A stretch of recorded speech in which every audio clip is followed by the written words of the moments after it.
Hello everybody and welcome back to the channel. Today we're going to be reviewing this, the all new Hoka Clifton version 9. We've put about 50 or 60 Ks through this shoe now, all sorts of different speeds, different paces, different distances. So I thought let's sit down and take you through into a bit of a deep dive. Is it going to my rotation? Is it going into your rotation? Let's see if the Clifton 9 is any good. Let's get this review done.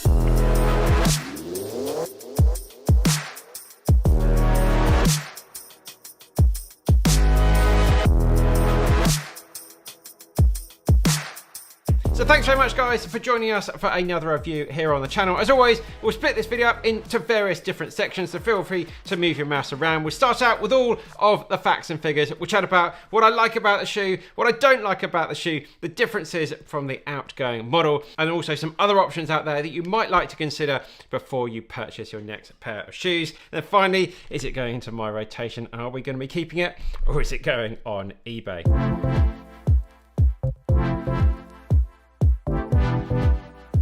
So in terms of the differences between this and the outgoing model, well, the midsole foam in this version is slightly lighter, slightly sort of different composition, which has allowed for a little bit more stack height, a little bit more cushioning in there. So about 3mm extra stack height. And also with that more lightweight foam, it is just lighter overall. But essentially, it's a very, very similar shoe. If you like the previous version, then version 9 is going to tick all those boxes. Right, let's get stuck into the facts and figures.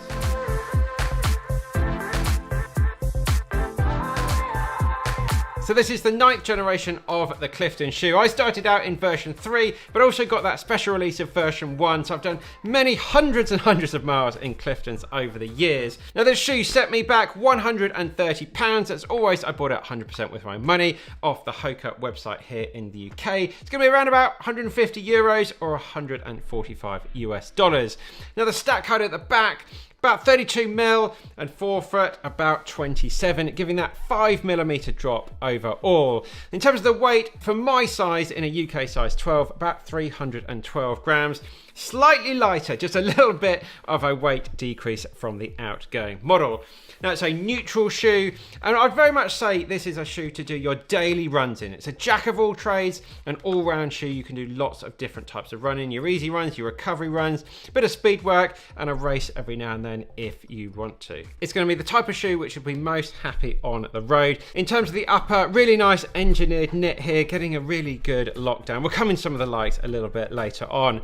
The midsole, compression molded EVA, exactly the same that Hoka have been using in the Clifton model for years and years. There's no carbon plate in the shoe. It's still fairly stiff, but no plate in there. In terms of the outsole, what Hoka call this Jabrasion rubber outsole, really sort of prolonging the life in the shoe. Really haven't got much wear in this shoe so far. Should be pretty good for many hundreds of miles. In terms of the width, pretty good here in the standard version. I've got plenty of space for my feet to sort of splay out as I run. Now you can also get it in an extra wide version as well if you get it off the Hoka website. It was true to size for me, and a couple of other interesting things. It's got a semi-gusseted tongue, I think. It's gusseted on just the one side, something that I don't think I've seen before, or I haven't noticed anyway. There are bits and pieces. Hoka just say some of this shoe is recycled, and Hoka say it is vegan as well. Quickly guys, if you are finding this video useful, please smash that like button and answer today's question of the day down in the comments, which is what is your favourite all-around shoe? Maybe something like the Nike Pegasus, the New Balance 1080, or even the Asics Nova Blast. Let us know what is your favourite all-around run shoe, or maybe it's even this, the Clifton. We'll catch up down in the comments. Right, back to the video. Right, let's get stuck into what I like about the Clifton 9.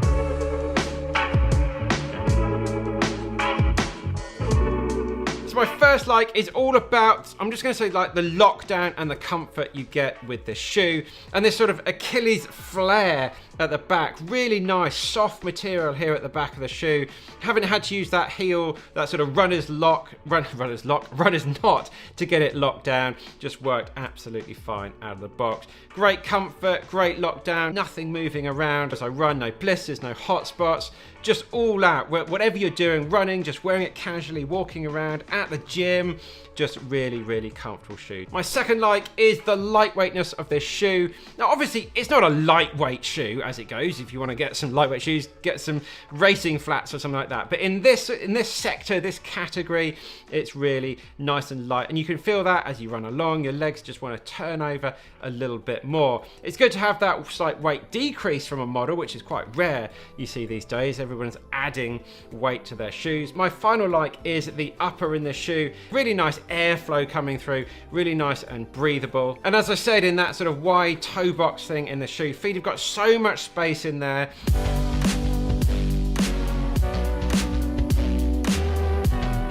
So let's move on to the dislikes. Well, there's really sort of one big one here, which is this compression molded EVA midsole foam. It's just so old, really. It's just sort of old technology, and Hoka just haven't updated it for a while. It's okay at your easy run pace. You're getting a little bit of responsiveness there, but as you pick up the pace, it just feels pretty dead, and you feel like you're having to work that little bit hard. It's just not the type of shoe that's going to put a smile on your face.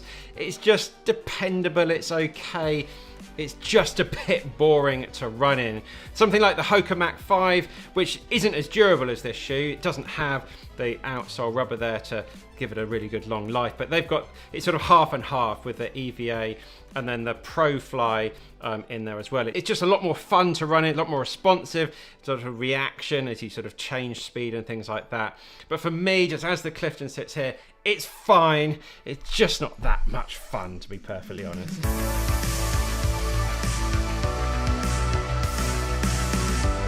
Some other shoes which you might like to consider with this. The king really last year in this segment was the Asics Nova Blast or the New Balance 1080 version 12. Now you can pick those shoes up because they're slightly older on some discounts, and I think that's really going to be a better option for you. If you're a big Hoka fan, then maybe something like the Mach 5 will be better. It's just a lot more fun to run in, just not quite as durable, not lasting quite as well. But all three of those other shoes, they're just a bit more fun. See what sort of deals you can get out there. But as I said earlier, if you are a fan of the Clifton, you've really enjoyed the previous models, then you're really going to like this update. It really is a good, solid update, and it's going to keep you happy and keep you logging those miles.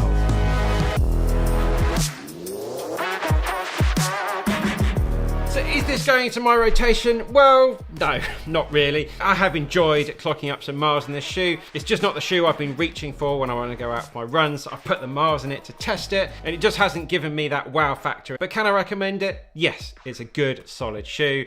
I just think there's some slightly better, more fun options out there at the moment. So that's it, guys. Hope you enjoyed the review. If you've got any questions, you want to know any more, let us know down in the comments. Next up, we've got the Asics Gel Nimbus version 25 to review. We'll be putting some miles in that. Big, high stack height, recovery, easy run shoe. Maybe the most comfortable shoe of all time. Well, that's what Asics are saying. So stay tuned for that.